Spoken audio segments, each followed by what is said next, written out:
apa? Saat dia sampai di pembuahan pasti ada yang mati di jalan seperti itu bisa katakan, nah letalnya di situ. Beda cerita kalau inbreed ini dilakuin dari anakan F1 dari crossbreed alias dari dua galur yang berbeda. Gitu. Mas Islan, Fam, masih pusing apa enggak ini? Coba tes suara. Oke. Jadi persyaratan seperti ini itu bisa dipakai saat kita mengembangkan galur murni dengan indukan yang terbatas. Oke, tujuannya di sini jelas ya. Kalau tujuannya nggak jelas, asal cross, oh biar dapat genetiknya, biar dapat kayak tadi tuh, contoh Samo disilang sama Bangkok, biar dapat tulangan bagus kita pakai Samo, ya kan? Betinanya misal Bangkok, ya kan? Nah ini F1-nya biar nanti tulangannya bagus, kita silang lagi ke Samo. Nah ini resiko letalnya nanti bakalan lebih gede. Karena apa? F1 dari Samo sama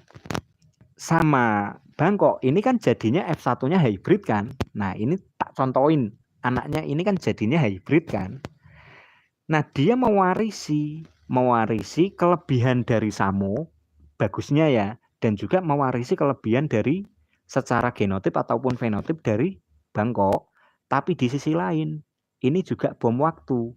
Kalau ini dari hybrid ini alias F1 kita silang ke Samo bapaknya ataupun betinanya kita silang ke jantan Samonya ataupun jantannya yang mirip Samo kita silang ke ibunya, baru berbahaya. Nah biasanya yang terjadi untuk ayam aduan itu kan pastinya lebih dekat ke sini kan.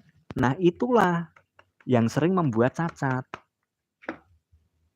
Karena heterozigot itu sendiri alias sudah hybrid.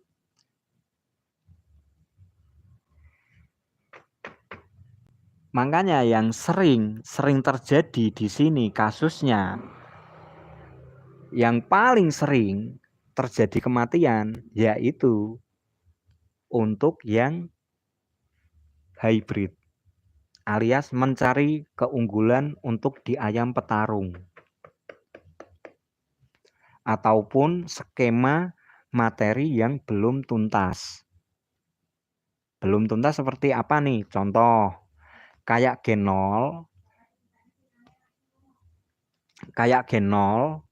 yang rawa mertacikan. Ini aku bahas yang rawa mertacikan deh. Itu kan masih pengembangan ya. Nanti kalian akan belajar yang namanya GPS, PS dan juga FS. Nah, dari situ kalau skemanya ke bawahnya kurang ya nanti amatin saja.